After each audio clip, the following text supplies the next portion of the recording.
Welcome to the deep dive. Today we're digging into something pretty fundamental happening right at the foundations of the web. It's this clash between, a major AI player's ambitions and the standards we have for web accessibility. What happens when a giant tech company kind of decides that rules built for humans, especially those using assistive tech, should maybe be bent a bit to help their robots? Right. It's a really interesting tension. And the company is OpenAI. They've launched this new browser, Atlas, and it has their ChatGPT agent baked right in. And this isn't just about the AI reading a page like we're used to. It's about it doing things. Doing things like agentic interaction, clicking, navigating, maybe filling out forms. Exactly. Potentially even complex stuff. Executing tasks. And that's where the friction really starts. We're looking at some source material today, mainly focusing on a pretty sharp critique by Adrian Roselli called OpenAI, ARI, and SEO, making the web worse. And his core point, the main issue he raises, is that OpenAI is actively asking website creators to use a specific set of accessibility tools, ARIA tags, but not primarily for human accessibility. They want them used to make websites more compatible with their AI agent. Oh, okay. So using accessibility tools for the AI's benefit. Precisely. And the big worry is that this fundamentally misunderstands and misuses a tool that's meant as a safety net for people. And worse, it could open up this huge new loophole, a vulnerability that, the SEO spam industry is probably going to jump on immediately. Wow. Okay, so that's our mission for this deep dive then. We need to unpack what OpenAI is actually asking for here. Then figure out why the accessibility community is reacting so strongly, why they're so critical, and finally explore this, frankly, terrifying prediction about how SEO tactics could weaponize this whole thing and potentially break the web structure even more. Let's start with what OpenAI actually announced. What's the official line? So OpenAI's goal with Atlas seems pretty clear. They want ChatGPT to go beyond just fetching information. They want it to successfully, interact, book a flight example, or change a setting on a site, maybe even complete a purchase. Right, complex actions. Yeah. And to make that happen, they put out some guidance for developers. They explicitly said something like, making your website more accessible helps ChatGPT agent in Atlas understand it better. Which, on the surface sounds great, right? Accessibility is good. Sounds positive, yeah. But there's a catch. The devil's in the details, as they say. It's how they want you to achieve that so-called accessibility. The technical bit is that Atlas relies on ARIA tags. These are the same labels, roles, properties that screen readers use to understand a page. So things like role button or aria-label, close dialogue. Yeah, the same tools. The very same. So the ask, the explicit request, is for site owners to use WIAria best practices. Add descriptive roles, labels, states to buttons, menus, forms, all the interactive bits. And the claim is this helps the ChatGPT agent figure out what things do and interact properly, especially if the basic HTML is messy. That's the claim. Especially for what the source calls div soup React sites, pages built with modern frameworks that might not have clean semantic HTML structure underneath. Maybe we should quickly clarify ARIA for anyone listening who isn't deep in web dev. Good idea. So, ARIA stands for Accessible Rich Internet Applications. It's basically a set of attributes you add to your HTML code. Think of it like adding sticky notes to explain things when the original structure isn't clear.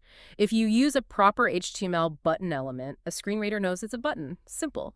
But if you build a button using a generic div tag, which happens a lot, it's just a box. It has no meaning. So you have to add a role button and maybe an aria label to tell the screen reader, hey, this box, it's actually meant to be a button.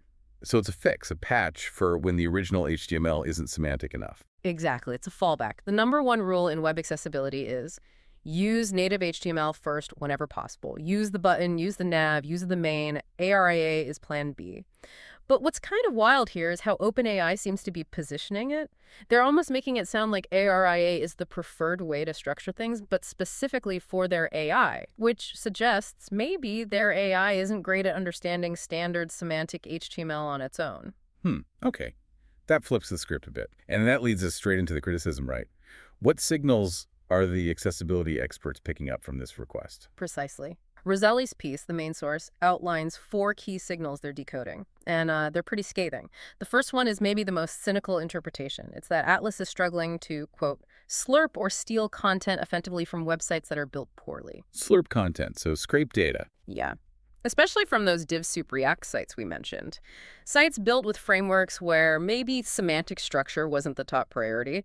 If a page is just a messy pile of div tags with no clear meaning, it's hard for an automated agent to parse it, classify the information, and, well, extract the data OpenAI wants. So rather than build a smarter AI that can handle the messiness of the real web. The critique suggests they're essentially trying to push the work onto developers worldwide, force everyone to manually structure their pages using ARIA, specifically in a way the AI can easily digest. It changes the whole dynamic of web crawling. Okay, that's signal one. What else? Signal two is that OpenAI seems to view ARIA just as metadata, purely as guideposts for its bots. It's not about accessibility for humans with disabilities, it's about structured data input for their AI system. Just data points for the machine. Basically, yeah. And the third signal reinforces that. OpenAI wants authors to use ARIA primarily to make it easier for the agent to classify and structure the data it's harvesting. And the fourth signal, this one's pretty heavy, it's that OpenAI, quote, doesn't understand ARIA conceptually. Wow. Doesn't understand it. That's a strong claim against a company like OpenAI. It is. They believe OpenAI fundamentally misunderstands ARIA's purpose as a last resort fix, not a primary structural tool. And there were more advanced signals mentioned too, things that add to this concern. Yeah, a few more nuanced points. Like we already said, native HTML first, ARIA is fallback.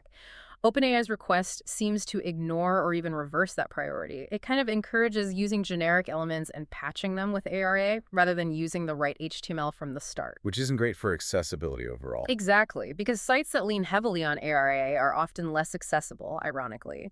It usually means the underlying structure needed a lot of fixing. It's a sign of potential problems. And another point raised was about OpenAI referencing the APG. An APG. The Authoring Practices Guide. It's this huge, incredibly detailed W3C resource for building complex web widgets accessibly. Think carousels, intricate menus, tree views. OpenAI apparently referred to it as just ARIA best practices. Implying it's simple. Yeah, like it's just a checklist. Anyone who's actually worked with the APG knows it's anything but simple. It's complex, nuanced guidance. Calling it simple best practices, according to the critique, shows a real lack of understanding. It suggests they haven't really engaged with the complexities of accessibility work. They're treating this deep, human-focused guidance as just machine tagging instructions. Okay, I see the disconnect.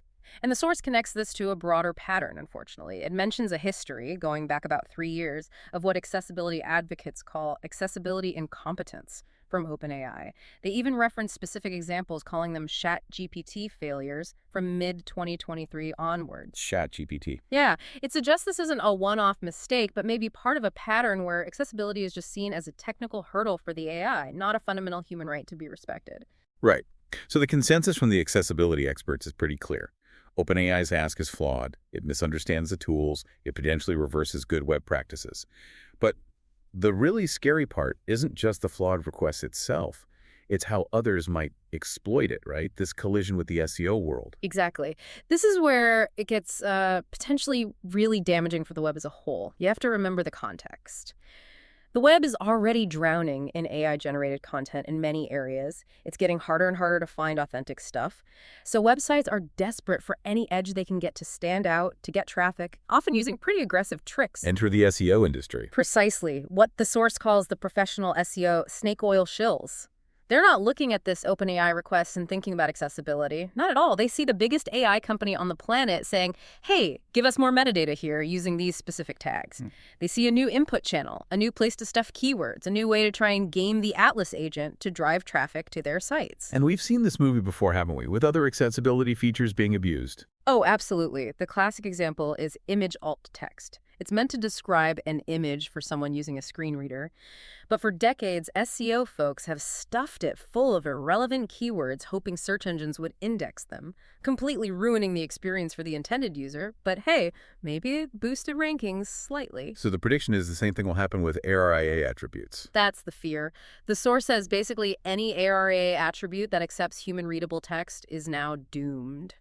We should expect to see elements getting inappropriate roles or redundant roles just because someone thinks it'll please the Atlas agent, like assigning role button to something that isn't actually a button. And keyword stuffing inside the ARIA attributes themselves. Yes, specifically things like aria-label. That's supposed to be a short, clear description of an element like search or main menu. Hmm. The prediction is we'll see those stuffed with keywords, and the example given in the source is just depressingly perfect. Imagine a link, maybe to a shopping cart, but its aria role description attribute reads, Uh-oh. ARIE, no cost free, cheap free mouthwash lids. Mouthwash lids. Seriously. That sounds like 1998 GeoCities stuff. Great. It's pure keyword spam designed solely to trigger the AI agent, hoping it ranks the page higher or interacts with it based on those keywords. It completely ignores the actual function of the link and makes the attribute useless or, worse, misleading for anyone actually needing accessibility information. So the state-of-the-art AI agent is effectively encouraging the web to revert to its spammiest, lowest common denominator tactics because it can't parse standard HTML well enough. That's the implication of the critique, yeah. It's wild. It potentially creates this awful feedback loop. LLMs need structured data. They ask for it using accessibility tools incorrectly. SEO spammers abuse those tools. The web gets filled with more garbage structure and spam, making it harder for humans and the next generation of AIs to understand. A self-inflicted wound for the web, driven by the AI's needs. Okay, let's connect this back out. Were there broader criticisms mentioned about Atlas itself? Yeah, the source material did reference some related commentary. The Atlas browser itself was described by some critics as being fundamentally anti-web. Anti-web, how so? The idea is that it's designed more to scrape, synthesize, and bypass the normal way of interacting with websites rather than just browsing them in the traditional sense. And kind of ironically, given the accessibility push, the Atlas browser itself was noted as potentially being an access barrier for some users. And what about how well these agentic AIs actually work? Well, apparently, pre-release tests of these kinds of agentic AI browsers showed they often failed. They failed at tasks like clicking the right thing, filling out forms correctly, even making payments, sometimes spectacularly. The source uses this brilliant term for it, scamlexity. Scamlexity, I like that. Complexity that feels like a scam because it just doesn't work reliably. Exactly. Unreliable systems riddled with scamlexity, yet these same systems are now demanding the entire web restructure itself using misunderstood accessibility standards, basically to make up for their own engineering limits. That's the core tension here. So what's the advice then? For website owners, developers, what can they actually do, according to the source? The source suggests a few things, kind of ranging from philosophical to practical.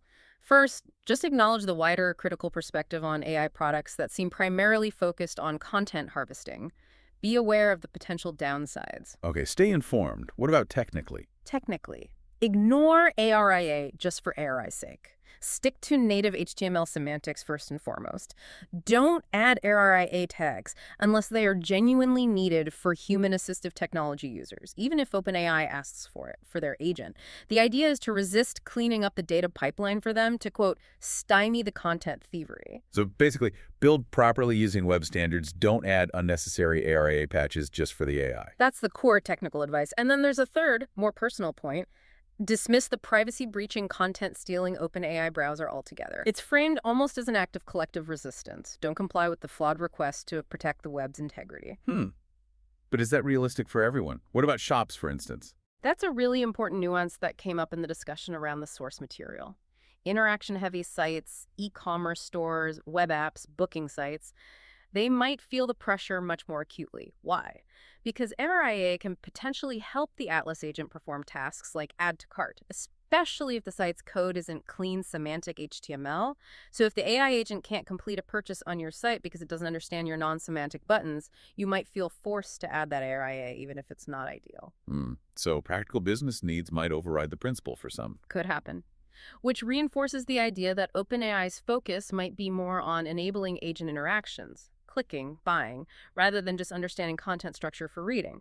Okay, this has been, well, quite the deep dive. It's fascinating, but also pretty concerning. Let's try and summarize the key takeaway. It seems like an AI agent needed structured data, maybe because it struggled with messy web code. It asked for this structure using accessibility tools, ARIA, but in a way that experts say misunderstands their purpose. And now, The prediction is that SEO spammers will jump on this, stuffing these ARIA tags with keywords, which could make the web worse for actual humans needing accessibility and potentially confuse machines trying to understand content. Is that about right? That sums it up really well. The AI's need for data leads to misusing accessibility tools, which then gets weaponized by SEO, damaging the web for everyone. And it leaves us with a really provocative question for you, the listener, to think about. If ARIA, this technology fundamentally designed to help human users, particularly vulnerable ones, is being twisted and co-opted to serve the data-hungry needs of AI agents, does that point to a basic, maybe unavoidable conflict? A conflict between machine efficiency and genuine human usability on the web we're building right now? Something to mull over next time you see a button label that looks suspiciously like free, no-cost, free, cheap.